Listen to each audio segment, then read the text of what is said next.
Hello everyone. Today we are going to talk about special characters and horizontal rules in HTML, part of Web Technologies course. In HTML, special characters are represented using character entities. A character entity is a special code that is used to represent a special character or symbol that cannot be entered directly into the HTML code. The most common special characters in HTML include following. For example, if you want to display a less than sign in a HTML document, you would use the following code &LT.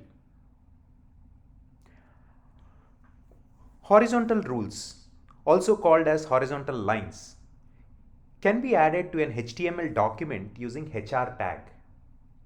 The HR tag is a self-closing tag and does not have any attributes.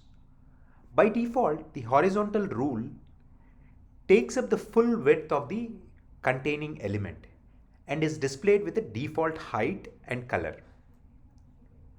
Here is an example of how to add a horizontal rule in a HTML document.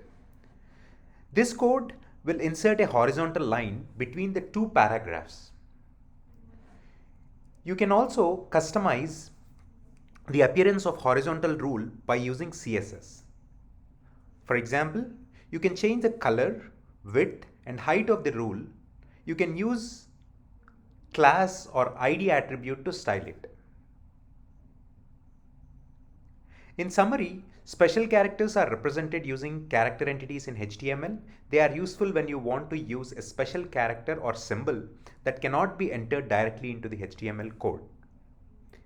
The horizontal rule is a horizontal line that can be added to a HTML document using the HR tag, and it can be customized using CSS. Hope this was helpful. Thank you for watching.